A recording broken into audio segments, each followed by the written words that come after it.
Testing. There we go. Well, good morning, everybody. It's my pleasure to welcome you here to Coles Library at Drake University. This is the Coles Library Reading Room, and in no surprise, if you look around this room, the arched windows, the ceiling, all this stuff, no room on this campus screams college like right here. So I'm very glad to welcome you all here and have you here. For those of you in the room, for those of you joining us online, we've got a fantastic lineup for the day. And so it is my pleasure to welcome our first panel and panelists. We have one remote panelist, and we have two panelists and a moderator here. And I'll leave it over here to Steve Walsh. Thanks, Kevin. Bright and early, I see a couple students in the back, so that should be extra credit, Kevin, for your class. It's impressive. First we'll start out with some introductions. Got a couple prepared questions, but we are going to have some awkward silence if you're not going to ask questions. So please think of those. I am a risk manager, risk officer, so I do have some prepared questions in my back pocket. So I'll start out with intro. Myself, I'm the Vice President, Enterprise Risk Officer for EMC Insurance. I've learned a lot, even just the week leading up to this from this panel, so excited to introduce them today. So, Micah?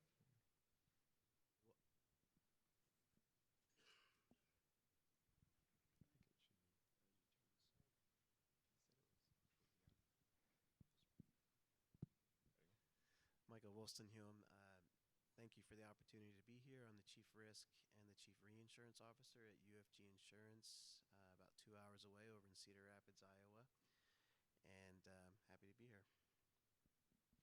Good morning, everyone. Ooh, I'm loud, sorry. Marie Norcia, I'm the Chief Risk Officer leading Enterprise Risk Management at F&G. Larry? Good morning, all. Can you hear me okay? Yep, great. Okay, that's super. I'm Larry Baker, and certainly happy to be here and part of this panel and part of this forum that you have. I'm the Chief Risk Officer at American Fidelity.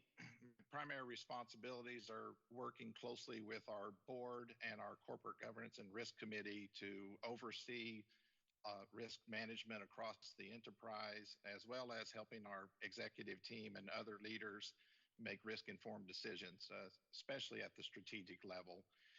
Just prior to joining American Fidelity, I had some years that I spent with Deloitte, Ernst & Young, and Marsh & McLennan in a consulting role. All three of those organizations, I was allowed to initiate their enterprise risk management services practices across the nation, which was quite challenging going back to the mid-90s. Before most people referred to enterprise risk management or knew much about it, which made it fun. And then lastly, I was going to mention that American Fidelity, for those who are not aware, is a 60-plus year private organization based in Oklahoma City. And we are primarily focused on the insurance industry with three of our entities, in which I am the Chief Risk Officer for those three entities. However, the family and our companies own other entities, including banks and some companies in the sports industry, et cetera. Okay, very good. I should have started out, so anything you say can and will be used against you in a court of law. So be careful. These are going to be on YouTube later. My kids told me don't do any dad jokes, so I think I broke that one. Anyway, we'll start out. Oftentimes we hear about, financial risk and strategic risk and operational risk and kind of how we bucket those different types of risk. I wanted to spend some time today just to, around the operational and strategic risk. I know we all focus on the financial, but tell me how you're thinking about that in your organizations and the importance of those. So maybe Marie, why don't I start with you on that one? Sure, happy to start. I love this question. Thank you for asking it. I think of process in general as protection. I don't think I've ever said that in that way before, but I really do. At F&G, we went from about 250 employees to about 1,350 in 2 years. So we're very different at a very different stage than a lot of other companies. And when you grow in that way, you sometimes just, running forward with sales and process is in the background, right? So we're at a stage right now where process is king for us. And I feel pretty strongly that we just don't give process enough credit. And I know that's not all operational risk is, certainly. But for us, in a lot of other insurance companies, we leverage third-party administrators. We have a lot of people doing things for us. So, even that as an example, when something goes wrong with them, it can affect your business continuity. Even with things like maybe regulatory process as another example, which affects all of us. If you don't have a committee to monitor, regulatory changes and things like that, just that little process mistake can have you unintentionally violating a regulation. Just all these little cracks in kind of that foundation. I think operational risk deserves the same attention and the same weight as financial risk, because a lot of your financial risks can come from those operational gaps. I also love the question. Being a trained and credentialed actuary, I like to break out my economic capital model for a lot of topics, a lot of issues that maybe it doesn't necessarily apply to. And I think that so I came into the risk profession through the actuarial career path, and I think that when I got started with advising on enterprise risk management, I had a relatively narrow. I had a nice skill set, a good skill set to start with, but didn't have the full sort of toolkit, if you will, to really understand how we deal with different types of risk. I think so. In our corporate risk landscape, we have at least half of our risks are operational. We categorize as operational, and these are not risks that you can necessarily quantify in a probabilistic framework, but they're equally important to the company, and they deserve a different process, a different process for identifying, for assessing, measuring, monitoring, and controlling them. I think that as a risk officer, it's important to always be making allies within the organization so that you have a deep network of people you can turn to answer questions. And at the end of the day, ORSA, that's our regulatory framework for reporting on our own internal enterprise risk management frameworks in the insurance industry, requires you to quantify everything or assess everything. And so at the end of the day, it's often just a back of the envelope type calculation to quantify, well, what is the downside here? What is our exposure? And you're even more confident in that than you are in trying to assess the probability of that outcome occurring, but you have to try. And I think that at our company, we've been very successful in bringing a network of leaders and managers into a framework where they're forced to try, even when it's difficult. Over time, the discomfort associated with, forcing that process on people to get their contributions becomes more comfortable and becomes more valuable in terms of reporting to regulators and also to internal managers. And in our case, we have a board of directors. Larry, thoughts on operational or strategic? Sure, absolutely. Well, first of all, I have to say that we're going to talk more about this later, but building relationships with our senior executives and employees throughout the organization is critical to our success as CROs. I know you three will agree with me. But my president of the organization just brought me a cup of coffee for this morning's session. So I just thought I'd share that real life, real time support that I have from him. He's an excellent leader and has been a big champion of our efforts over the last 7 years that I've been here. So back to the question, and I'll be brief. I know we have lots of area to cover here. One thing at American Fidelity, and at times I will go a little bit further back in my career because I did work across industries, but I understand this is more around the insurance industry, so that will be my primary topic as I discuss these things with you. We are very conscious and intentional to limit and minimize risk jargon. We certainly use risk jargon. I mean, we have a framework, ERM framework, of course, as an organization. We have within that framework our standard risk management process. And we also have a common language around risk where we have, like many others, that 15 to 20 key risks and broken down in our case under strategic, operational, as well as financial. When I use the term strategic, especially here at American Fidelity, I am referring to risk of the strategic nature that could impact our organization in any significant way, and especially our long term goals, strategies, and even somewhat near term objectives.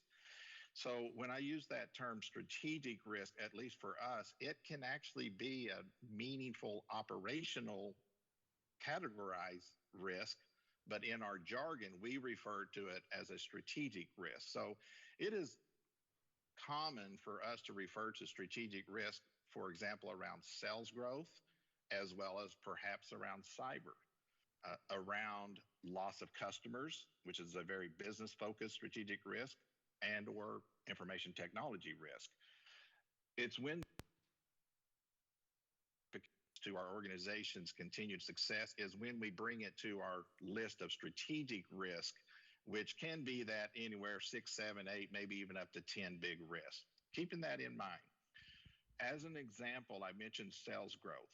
When we have a sales growth risk that reaches a level of significance at the strategic level, it may be something like, and this is not particularly our risk, but as an example, potential inability to successfully implement our 2035 strategic plan and long-term strategies, which are necessary to achieve our sales growth targets over the next 10 years. So to us, that's a very big risk, a very broad risk. There's a lot of things underneath that. But as we have our discussions with our executive team, especially, and our board and the corporate governance and risk committee of the board, that's the kind of language we use. And we do not necessarily bring to them those categories of strategic versus operational versus financial. That's not necessarily a right way or a wrong way to do it. It's just a way that works well for us. Okay, thanks, Larry. The You bet. next question is one I know, Marie, you're also have an interest in talking about this one around risk culture and within your organization. How do you elevate that or elevate so that people are thinking about risk in their day-to-day jobs? I know a lot of times we focus at that senior level, and that's great, but they're not necessarily the folks that are out doing the day-to-day grind. So you want to start with that one as well? Sure, thank you. First of all, this is my absolute favorite subject matter on risk is culture, so bear with me. I'll try and keep it simple. I should mention too, I also had the opportunity at F&G for about a year to also manage human resources. And it was really eye-opening on the importance of culture. And I think we'll maybe get a little bit to that later when we talk about talent and recruiting. But I think the question you're asking is more around risk culture itself. I don't know about all of you, and maybe for the students in the room too, but I sort of feel like I was born as a risk manager. My husband says he just pictures me as a baby with a little clipboard and just sort of worrying all the time. So for the students in the room, if you worry a lot, then you're in the right job. Productive worrying, I think, is the key. But when we're talking about risk culture, in fact, we're a somewhat public company now, and one of our rating agencies, which is kind of your most important meetings of the year, they decide how strong you are and they rate you, and that goes out there for everyone to see. Surprisingly, the only question that our toughest rating agency asked me is, what is our risk culture like? And I could just see everyone in my team on Zoom say, oh, buckle up, here she goes. I think transparency is really important. It fits with our values. The transparency kind of leads to accountability, but that's transparency on the risk team side too, right? Not just on the business units. I use the word partnership probably too much, but I think it's really important. We're there to help facilitate and not dictate. And, once in a while, you have to kind of slap someone's hand if something's going wrong, but it should be more about that partnership. And I think what I've noticed has worked a lot for us at F&G, again, that high growth environment where everyone's kind of like sales, sales, sales. You know, you're like, well, wait, well, what about these things over here? Is to really reward mistakes, admitting mistakes, reward the stopping of doing things that we shouldn't be doing anymore. When you kind of invest people and money and time into something, if it's not working, reward someone raising their hand and saying it's okay. And these are those kind of back to those operational risks that we were just talking about. And just building that partnership, and Micah, you kind of alluded to that in your last comment as well, that we're there to help you, we're there to protect you, we're going to develop these key risk indicators and help you mitigate your risk by understanding you, right? Like not pretending that we know your business, but a real sincere desire to learn what they're going through and be a part of the team and not a separate team. Micah, Larry, anything to add? Sure, I'd just add a few thoughts. I would say being a risk officer can be a really great, enjoyable, and fun job, and it can also be a difficult job. And I think the differentiating factor for the situation you're in is the culture in your company. And I just have two thoughts on how you can achieve a good, productive, healthy risk culture at your company. The first is that your framework, your ERM framework, needs to be an active process. So I felt a little chagrined when, Larry, your introduction was so good and mine was just so short. But if I would just mention, just to add back to my introduction, that before I joined UFG, I did advise many different companies, all insurance companies, on ERM frameworks, ERM principles, and I saw the gamut.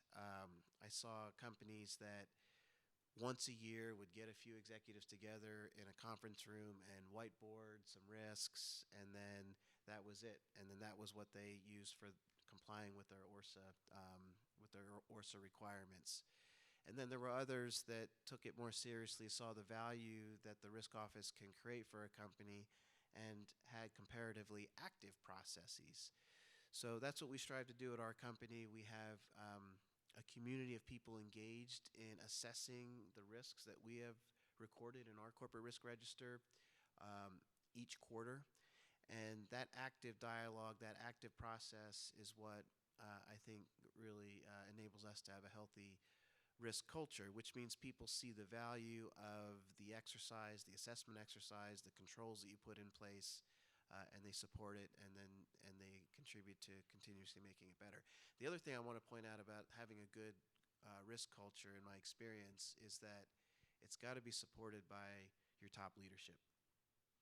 That as a risk officer, you really can't help your company very much if your top leadership doesn't see the value and endorse and sometimes clear the path for what you need to do. So there's sometimes not much you can do about that. But if you, again, look at organizations which I think have a very healthy risk culture and that score really well in S&P's framework for ERM process, AM Best also has their own criteria for assessing ERM functions.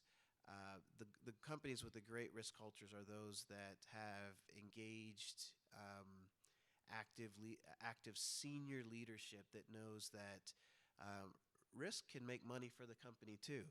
We try to make money for the company by saving on costs and contingencies and so forth. We also try to identify opportunities that can be pursued in a more accretive fashion, but risk can absolutely be a value-creating engine at all of our organizations. Larry, anything to add? Yeah, Steve, I can add a couple of quick points, and I'm in much agreement, of course, with Micah and Marie. I probably wouldn't offer this statement unless I felt very good about it, but I will, and I am capable to say at American Fidelity, we do have a very open culture. It seems to be, to me, in 7 years, a very honest culture. And so from a risk communication perspective, there's a lot of cooperation, and that is not easy. Remember, we, as chief risk officer and others, are providing executive management and the board some of the most significant risk and challenges to the organization. And none of us want to go up with any bad news. So we are trained, most of us, from graduating college, our first job in our careers, that there are layers that we have to go through. None of those layers want to be the bearer of bad news. Now, open and honest culture says you got to share the bad with the good. So, one that I have heard, one comment I have heard multiple times from our president is that in addition to collaborating with management, there has to be a trust factor. And those who don't know, some CROs report directly to the board, such as I do, and the CEO/president. Others report a little deeper in the organization. But the reason I mention that is no matter where we are in the organization, we must have that trust that we're not going to take something and quietly sneak up to the board, especially in my case, which there is no one in this organization that can keep me from discussing any topic with our board directly. If I abuse that, it takes about one time. And my thoughts and philosophy on enterprise risk management is it's thousands of people who are helping us manage the risk of the organization, not one person called a CRO or even one group that has up to 100 to 200 people in the risk world. It takes all of us, and we got to be able to cooperate and work together and collaborate. And no one is able to tell us you cannot have this risk discussion at the top, at least in our organization. My last quick point. Prior to coming here, I sat in an exec company. I was a consultant. I was having a discussion with the top CEO and the 7 direct reports. It was an interesting discussion because we were talking about the big bad risk that I got individually from each of those participants. It was a light discussion, not too much truth being expressed outwardly on the bad stuff. And sincerely, the CEO stepped out of the room, and the next person in line to the CEO said, okay, now we can tell the truth. And that's at the top of the organization. So can you imagine if that permeated down through the organization where people will not come and share the bad news again, along with the good. Okay, I'll stop there. I think there's a lot of good points there. One thing I'd add too is a lot of us have our risk dashboard and our reporting. And I think the thing if you're introducing that at a company is just to really recognize that just because you see red doesn't necessarily mean that that's a bad thing. And that's a huge thing in a culture that we want to call those out because it just means we've got to dig deeper or have a better understanding of what's going on in that risk. But that's not something that, a lot of times when people see that, they might take issue with that. But it's really part of that risk culture that you can build over time. I do want to get a student-centered question in here, so I'm going to shift a little bit in our order. For those students that are here listening online, I'd be curious of what advice you would give to those students of starting out a career that they're focused in on risk management. What would you like them to know that maybe you didn't know when you started in the role? So, Larry, why don't I start with you on that one? Absolutely. Well, first of all, I did not plan to become a chief risk officer. When I started my career, there was no such thing.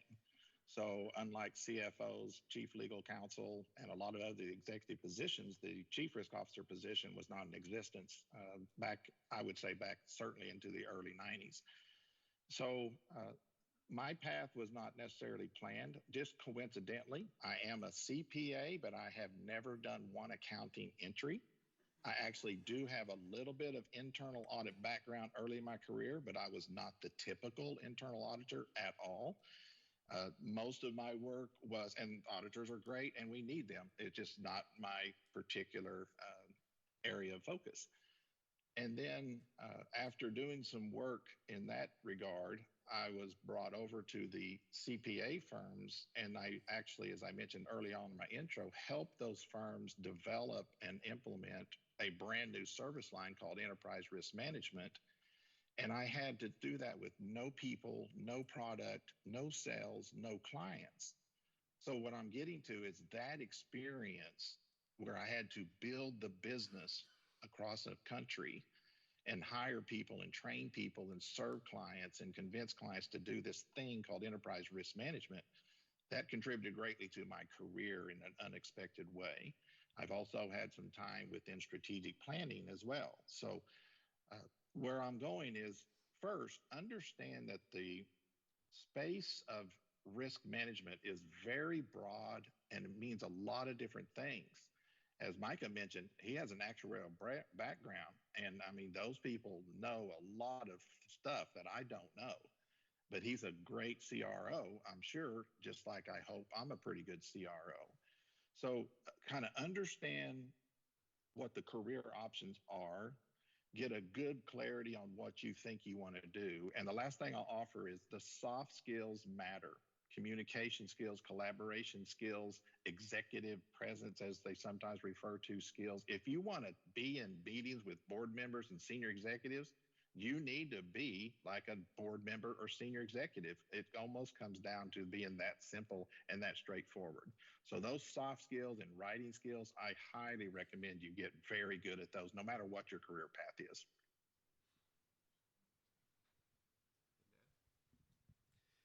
Um, really appreciate what Larry said there. I think that to be a good risk officer, you have to be a generalist. There are a lot of career paths that each of us took and that others will take in the future to get to the position of being a risk officer at a company. But at some point, you have to understand that you're fundamentally, as a risk officer, an intellectual. You're continuously curious, and you're always looking to learn more and looking to be able to do more. And so I also didn't start out in my career thinking I would become a chief risk officer. It wasn't that far off. I thought I wanted to be an actuary, and so I pursued that path. But there are a lot of good skill sets, a lot of good career paths that lead into the risk office role. It's really exciting to see that at this school and in many other schools in the country now, there are risk management programs and there are insurance programs. I'm biased towards the insurance industry. That's what I know. And ERM in the insurance industry does have its different flavor and its unique aspects and nuances and special tools and so forth that enterprise risk management, which is a very broad profession generally across all industries, possesses. And so within the insurance industry, I would say that I would just like to leave a word of encouragement for students that might be listening that I haven't been disappointed in my career path, that you'll need a specific skill set. You could take the finance track, you could be an underwriter and an actuary, or there are other paths as well. But in the end, if you're somebody who, like me, likes to stay up at 2 a.m. reading Wikipedia because I just want to keep filling my mind with new information, you'll be a good risk officer because you have an opportunity to learn the entire enterprise, all the different functions, even if they're not in your specific area of trained expertise. You've got to be master of how to manage the risks associated with those capabilities and those functions. And you do that through allying yourself with leaders and confidants, and you do that by learning on your own and putting in the extra time. But it's a great profession and it's a great role to have. I agree. This profession didn't exist when I was in college in the 90s. I started out as a claims adjuster because I needed health insurance and I liked debating and negotiating with people. And I think I really fell into the right industry, kind of like I said before. And it's not even really about worrying. I sort of use that as a joke, but if you like planning ahead, do you put snacks in your purse before you go on a trip? Then you're a risk manager, right? If you're that person in your friend group who says, I know which restaurant is closed and what's on the menu, you're a risk manager. I think I lean towards insurance, obviously, as well. I've been working in the insurance industry since the 90s, but I think as far as risk is concerned, one of the coolest things about it is that you do get to be a generalist. You can work in any industry. You don't have to decide which piece of the business you're going to be in because you're in all of it. And I know that can be uncomfortable to some people, but if you find that intriguing, this is the job for you. It's pretty neat. And then I think, too, when you're selecting a company to go to, just think about what their culture is and what their values are, and what's important to you as a person. It's just, I don't know of a lot of industries like this that's that open to your future. There's just so many paths you can take. And then the last thing I'll say is you can change your path quite a few times within that, which you can't really do otherwise. Yeah, I think you really have to know a little bit about a lot of things about across the company. And then, I've in leading up to this, Larry, I know you talked about when you really then need to get into a deep discussion. A lot of times you've got that subject matter expert to go to for that. I do want to, we've got about 20 minutes left in this. I do want to open it up for questions. So this is where we get that awkward pause if you're not going to ask questions. So here we go. All right, just give a second. We've got some microphones. We're going to run around so those online can hear as well.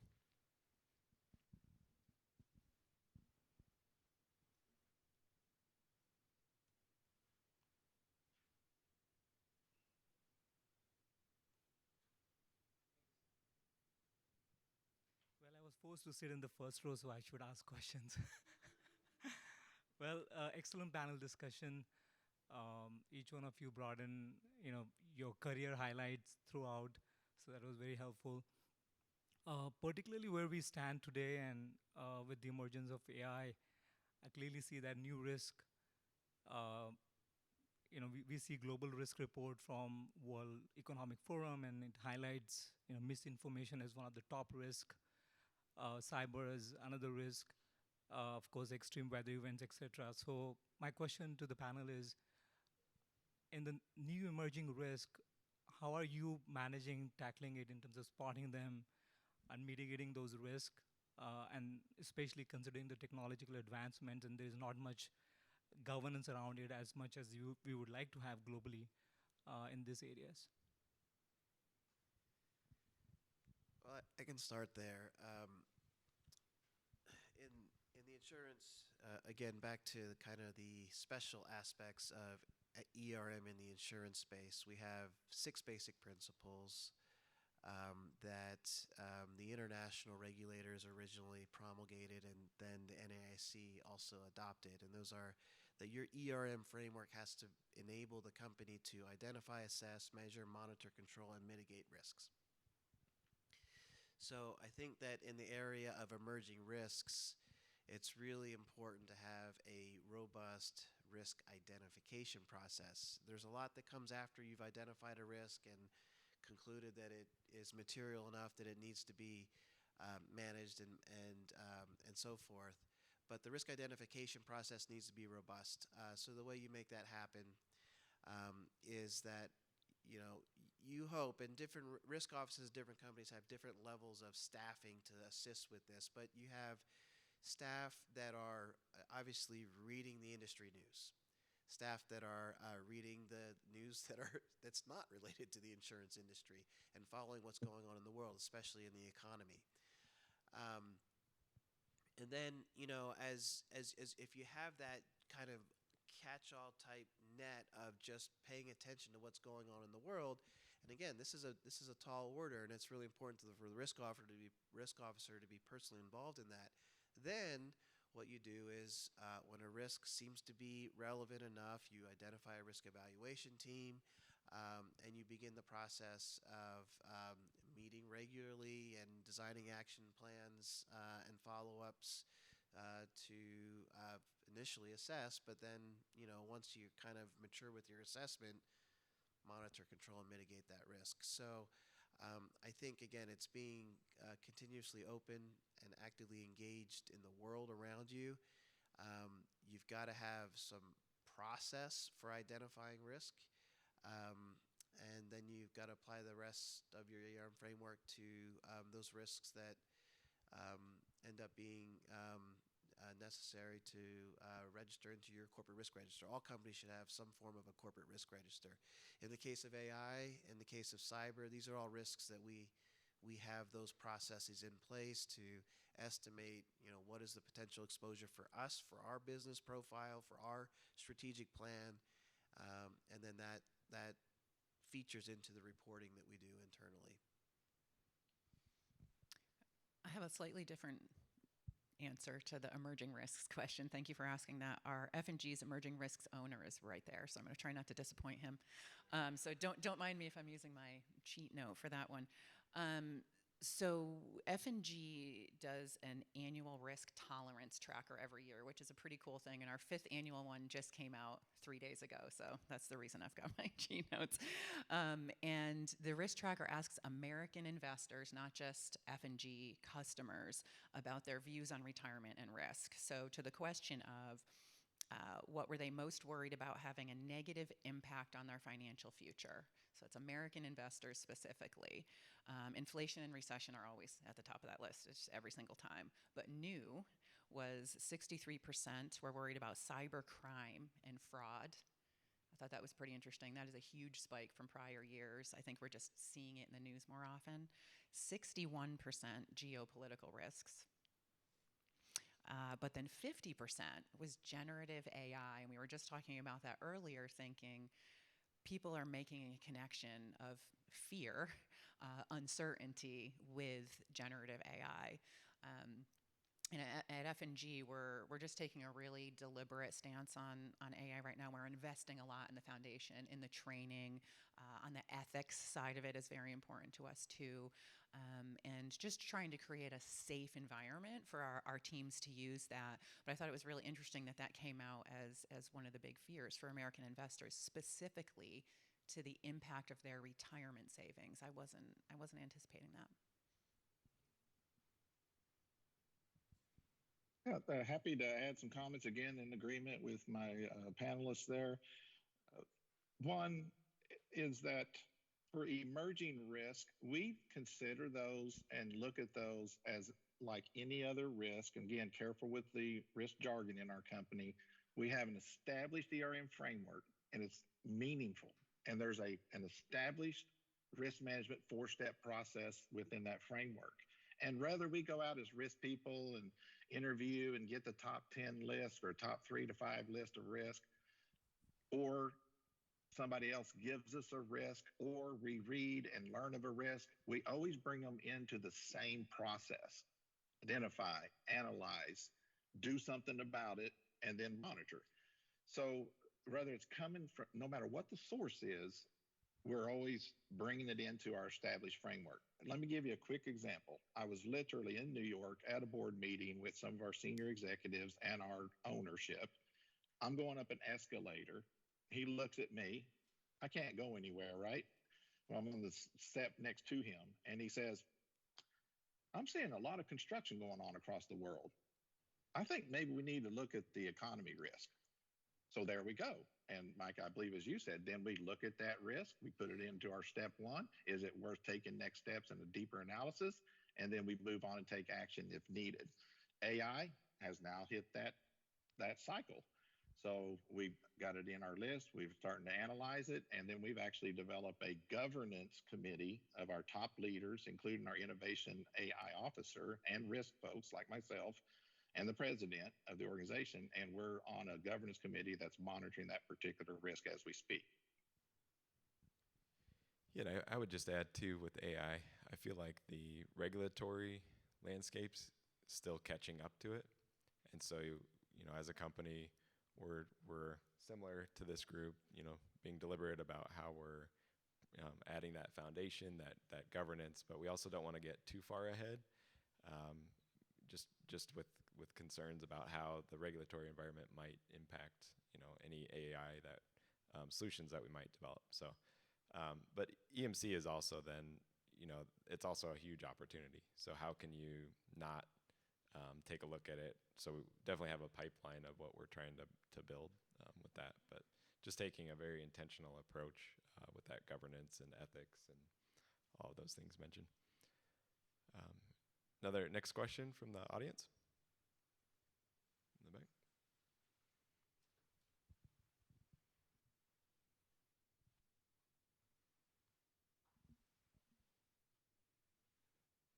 Chris Draper with Mead here in Des Moines. Sorry, I had 2 questions. One, I guess first for Marie. You mentioned processes protection. I'm curious, how do you think about the balance between operational innovation versus individual responsibility in the culture piece. Like, for example, too little process, we get uncertain actions. But like we saw with the Target breach, too much process, we get innovative actions on the part of our people that end up with a larger risk because individual responsibility piece is off. How do you know when you've hit that right balance? And I guess the second question for Micah was, you identified, besides the outside frameworks, when you're talking about communicating value, what are the top 3 KPIs that you use to communicate risk reduction success to your leadership? How can you communicate to them effectively when you've done a good job? Thanks for that question. I really like that, especially for the phase we're at F&G. One of the things we talk about when we're going through this process and governance journey to expand that is not exactly what you said about personal accountability, but also about how do we not crush the entrepreneurial spirit and that is making the company so great? How do we not over bureaucratize it, which is, I think, also what you're describing. A lot of us are sort of refugees from larger companies that are a little bit over bureaucratized, so we know that feeling. And when you go to a smaller, high growth company, you feel like you've kind of broken free of that, and exactly to your point, the personal accountability can also go away when that happens. So we're actually working through that right now. So it's really interesting that you say that. I think a lot of it is that culture aspect, and you need to find deliberate ways to create that accountability. So as an example, one of the things we're going through right now is creating our key risk indicators with the partners and in partnership with them, so we're creating that together. And, so when you get to a point where something goes on yellow or red and you're describing it, they've created it. I think the term is called the IKEA effect. Don't quote me on that. But when you're involved in the building of something, you take more pride in it, right? So you don't show anyone your Ethan Allen bureau. You show them the, IKEA chair you put together. Look at my chair. And so we're kind of using that IKEA approach to building the KRIs as a way to link that accountability. So far, so good, and I think it really resonates with people too. And I think one last thing I'll say on that is we had a Gallup poll done, and I can't remember the exact numbers, but it was talking about, what are the most important things to people as employees. And one of the things that rose to the top of the list was when people ask my opinion.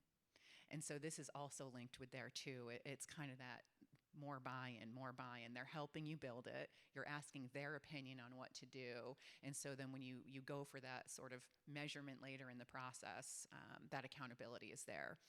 Now, to your point of the danger, you really have to keep validating and revalidating that as you go along so you don't create unnecessary process or overdo it, right? You'll get a process map from a process engineer. Sometimes it'll have, 15 new toll gates on it. And it depends on your culture, but for us, we're sort of aiming for that middle zone and hoping for the sweet spot. Great question. You asked for 3, and I'll give you 3, but I could really give you a lot more. So just first, going back to my actuarial roots, one of my favorite metrics that I like to report to our management and our board is our expected underwriting volatility. So this is simply from our economic capital model, which is a full financial simulation of the company's prospective performance. What is the standard deviation of our underwriting result against the premium that we expect to earn over the next year? And changes in our business profile absolutely affect that number.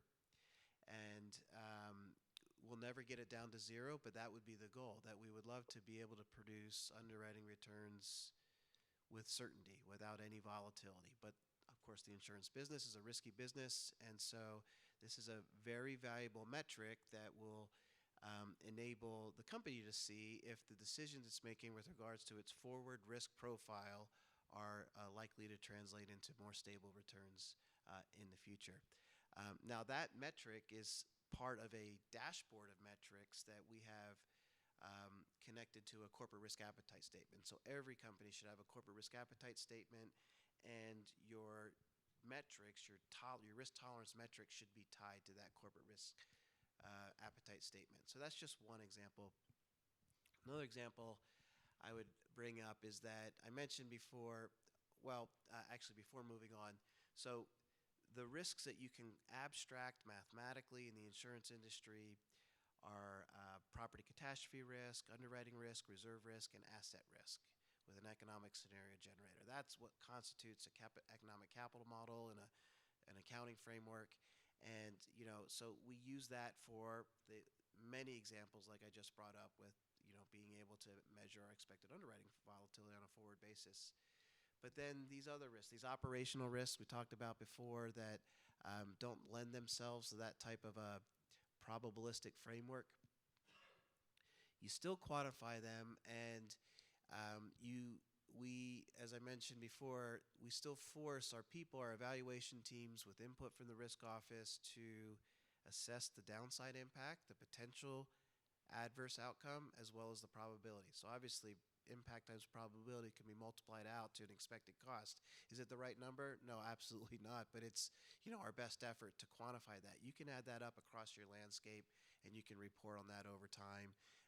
And what you would hope is that if you have a good process there, that movements in the aggregate expected cost of risk for your company are going to be in line with whether or not you've taken actions to reduce, or maybe you failed to take actions to reduce your overall risk. And then the third example I would bring up is just I do have the benefit or the privilege to also be the reinsurance officer for my company. And so we have plenty of KPIs in the reinsurance space, but reinsurance, these are not efficient markets, entirely transparent transactions. These are negotiated they're privately placed with brokers and a small set of companies that potentially support you to provide that reinsurance protection.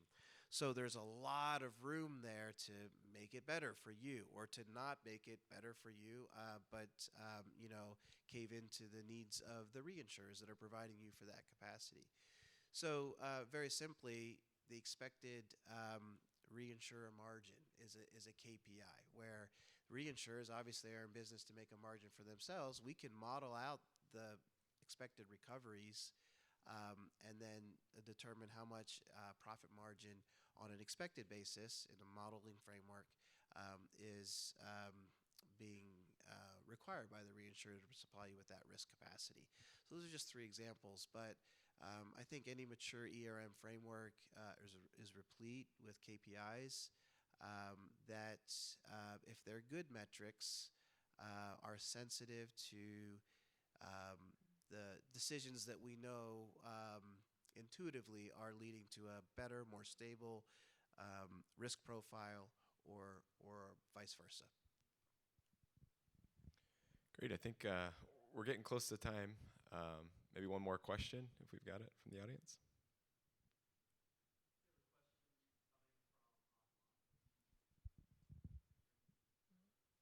I can repeat it if you read it. Question from online. Okay. Is that better? There we go. This is for everybody on the panel. What books or podcasts would you recommend for continued learning about ERM? Are there recommended media that you would have and suggest?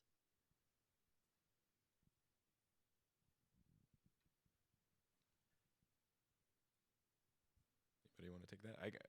A book that Steve, I can throw out. Oh, Yeah. Go ahead. I'm sorry. No, I was just going to throw out Essentialism is a book that my team and I read.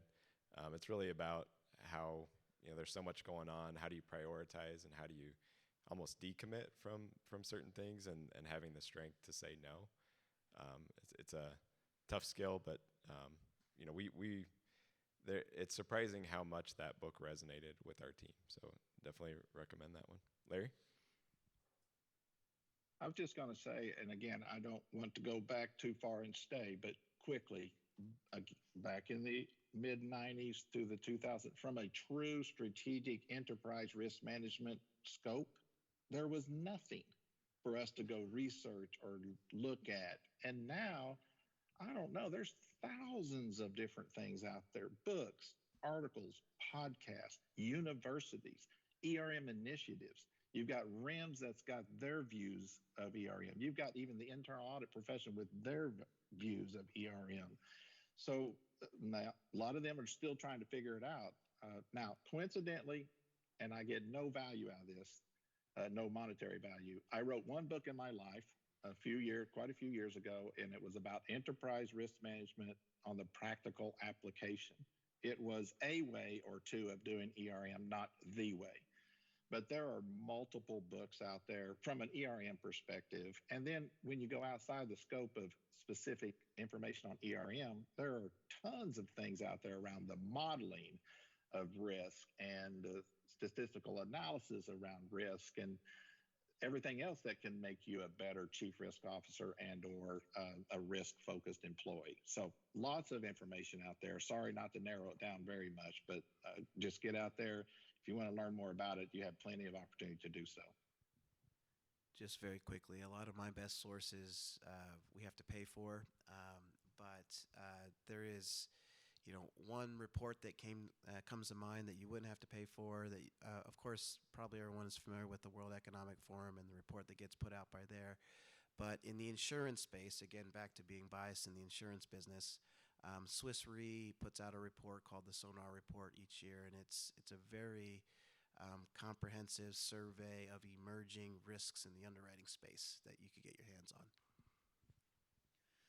No, I agree. I think I try not to lean on one book. I actually think we pride ourselves on not having a one specific framework that we're forcing or one specific attitude or preference. I try and listen to all the podcasts, which sometimes can be tough because some of them are way on one end or way on another.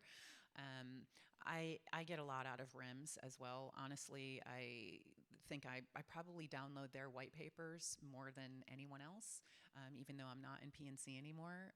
I think there's still a lot of general risk items that come from there.